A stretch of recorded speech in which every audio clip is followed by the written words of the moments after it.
I'm very, very grateful to you. And good evening. Good evening. First of all, I want to thank the women who graced the stage today. Stacey Davis Gates, Valerie Jarrett, Mildred Harris, and our talented MC, FM Supreme. Thank you. I'm grateful to have you here and to be able to count on your support. Yes. You know, It's humbling to be here today with so many friends and colleagues and to see so many new faces.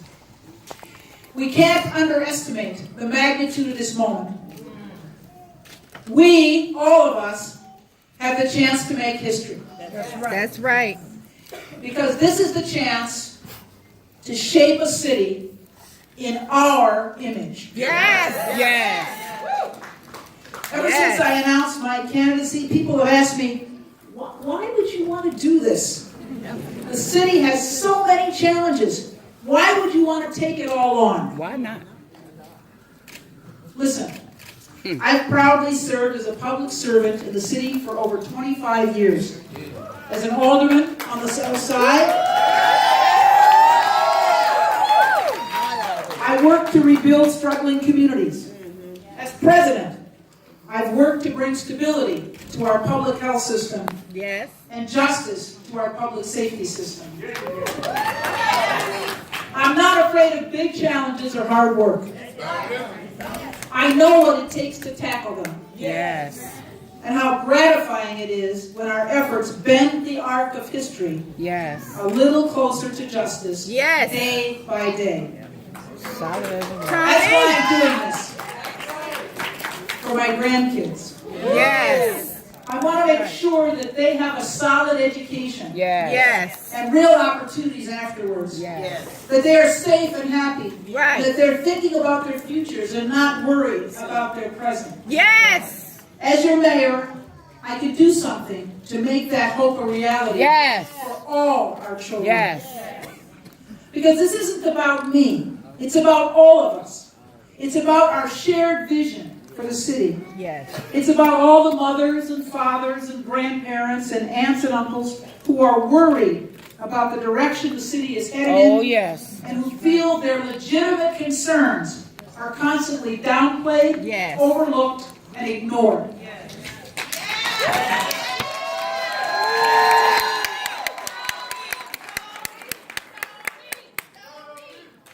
What it comes down to is this. It's easy to call ourselves a world-class city. You could put those words on a website, on a billboard, or on the side of a bus. Right.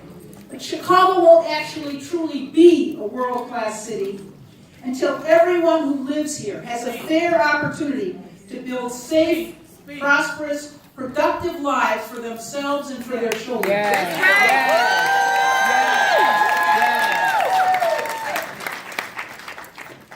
The many things that are possible today for some of our children must become the reality for all of our children. Yes. Yes. Yes. We need to have confidence that our kids are receiving a quality education, that they have meaningful opportunities available to them when they graduate, Right. and that their education gives them a strong foundation to move into adulthood, to make their homes, and if they choose, to start building their own families in our city. Right. We must be a city that works for working families. Yeah. And that Yes. means making sure that they're good paying jobs, $15 an hour, Yeah. Yes. and real living wages that can actually support families. Right. Yes. And that those jobs are accessible to people who live in every neighborhood in Chicago. Yes. Right. Woo! Public safety is critical to that vision. Every resident in every part of the city deserves to feel safe in their home and in their community. Yes. Yes. No one should ever feel that their only safe choice is to pack up and leave. Right. We can't solve crime with a multi-million-dollar command center or a Big Brother-style drone to spy on people who are just trying to live their lives in peace. Tell them. Nothing can replace the effectiveness of police and community working hand in hand to reduce crime.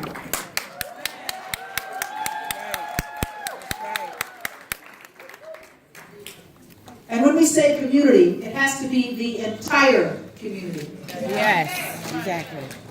None of this is going to be easy. I'm not underestimating the challenges that lie ahead. But I've never been afraid of a fight. That's right. Hold on now. All right. All right. I'm with you.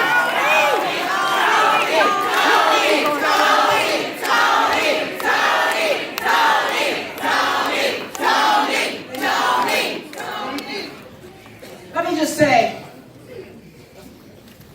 Eleanor Roosevelt used to say that if you're going to be in public life, you have to have the height of an alligator. Public service is not for the thin-skinned or the faint of heart. No, it's not. Particularly for African Americans or women. I often joke that a lot of people would be elected officials if they didn't have to run for office. But I've always believed that if you had a vision of what you wanted and you were willing to work hard, Yes. you could make it a reality. That's right. When I first came to Chicago to attend college, I had no idea what I was in for. And it may be surprising to some of you to know how I fared. I actually failed several of my classes in my first year before I figured things out and realized what I needed to do, how hard I had to work to succeed academically. When I first ran for alderman, I had to run against the machine. And I lost twice before I won on my third try by just 109 votes.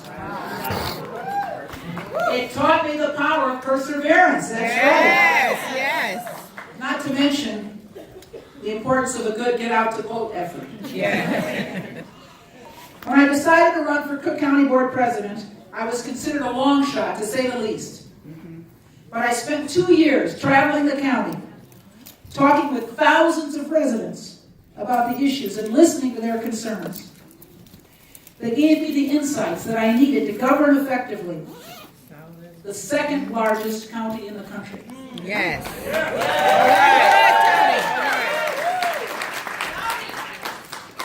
I say all this because I've really worked hard to get here to you today. And I'll work hard as your mayor. Yes. But first I need your help. Okay. I would always tell my students, and I spent 10 years in the classroom, that democracy is at the same time the best and the most fragile form of government on earth. The best and the most fragile form of government on earth because it depends on an active, engaged citizenry. Yes. And that remains true today. Absolutely. We have to fight for the type of city we want. And we can't do it without you. Thank you so much. Thank you.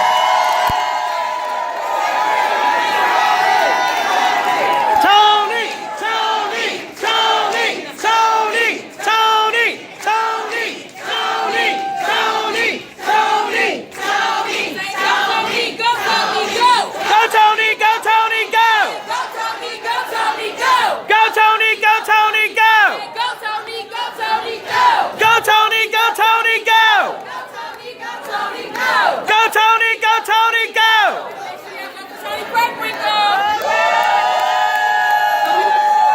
One more time before we close out. We got this video. Please watch. We need to be fair to Toni. Watch the video and be fair.